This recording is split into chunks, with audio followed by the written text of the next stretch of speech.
Marseille et Toulon, lorsque chantent les grillons, il fait beau, il fait beau. On prend la vie en rêvant, on laisse passer le temps doucement, doucement. Quand le soir bleu descend devant la mer immense, on se fatigue pas à pousser la romance, car l'air est plein de chansons entre Marseille et Toulon, entre Marseille et Toulon. Mais c'est mon père qui a fait ça. Au départ, c'est mon père. En 1926, en janvier 1926. Et ça s'appelait pas le nautique, ça s'appelait le réveil matin. Et ce matin, nous sommes au café Le Nautique, qui dans les années 30 s'appelait Chez la veuve Schwab, c'est Madame Schwab qui gérait ce café. Ils disaient pas le nautique. Pour eux, c'était chez Schwab. Schwab, ils étaient là, toute la famille, ils étaient là. Ils habitaient ici, ouais. Ils étaient... Après, c'était le petit qui sont venus, toute la famille qui était là, de toute façon. C'était des amis à ma grand-mère en plus. Ah ouais, mais moi je suis né derrière, là. Je suis né derrière de la rue. C'est la 44. Et c'était un des points de rencontre des écrivains allemands, avec le café La Marine ou le café de Lyon. Je ne sais pas s'il y avait des fractions, les uns dans tel café et les autres plutôt dans tel autre. Je crois que ça dépendait plutôt du hasard. Mais le nautique, c'était le café, le rendez-vous essentiel où tout le monde se retrouvait. Il y avait quand même, à ce moment-là, des artistes qui venaient, des artistes peintres comme Kissling, le Thomas Mann, l'écrivain, alors qui venait de temps en temps au nautique, mais alors très sélect. Il avait tout le temps le nœud papillon avec son frère. On les reconnaissait à ça. Thomas Mann s'est réconcilié en quelque sorte avec la France depuis qu'il a habité à Sanary. C'est vraiment la ville de Sanary qui a fait que Thomas Mann change d'opinion sur la France. Donc on comprend tout à fait pourquoi les émigrés dans les années 30, alors qu'ils étaient des gens persécutés, en difficulté, se sentaient bien à Sanary. C'était une ville où ils aimaient séjourner, où ils aimaient écrire, peindre. Et c'est ça la qualité du séjour de Sanary est pour beaucoup. Pour résoudre cette question, pourquoi Sanary a servi de lieu de rencontre, une ville de 4000 habitants à l'époque. Et la chose à remarquer, c'est que jamais depuis le Weimar de Goethe et Schiller, il y a autant d'intellectuels allemands autrichiens sur un lieu aussi restreint.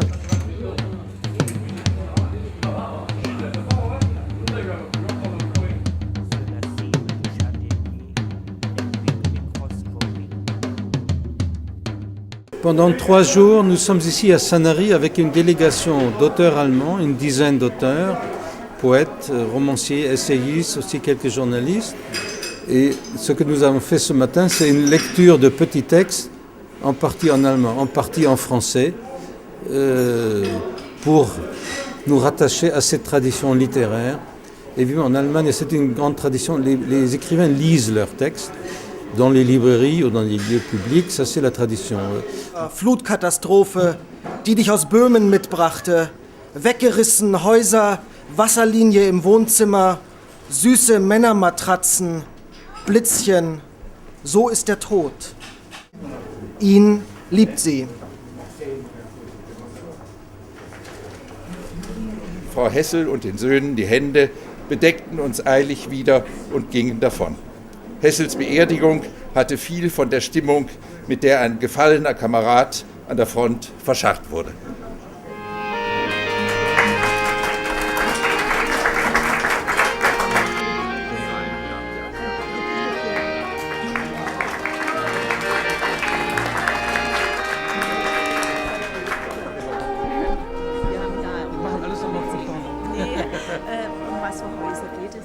En plus, les Allemands, c'est mes idoles.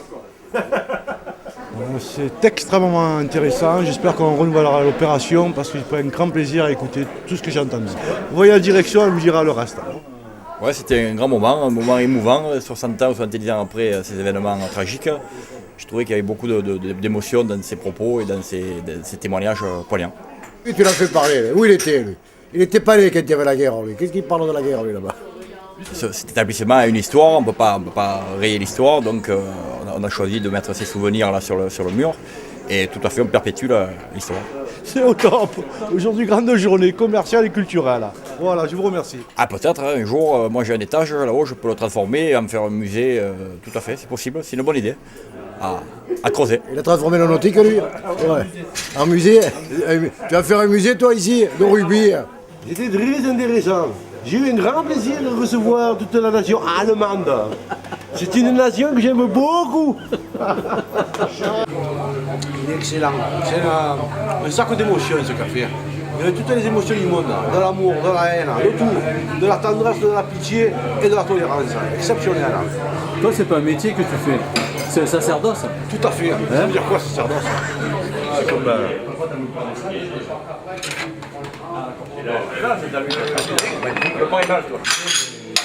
Je pense que des femmes de petite vertu, tout à fait. Une simplicité, une vision simple de l'amour, une vision simple de la vie. Ça me convient très bien. Alors, c'est quoi ta question là? Donc, répète un peu, j'ai compris ce que tu as dit, je te dis de suite. Il y en a deux qui me font chier à Sanary. C'est Jean-Pierre Mornard et Albert. Donne-moi le café. Il est compliqué. C'est ça, non? J'ai le café.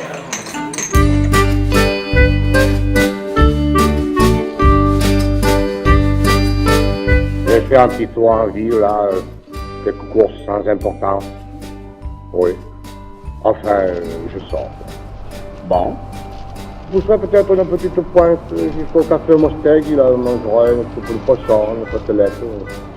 Oui. Enfin, je sors.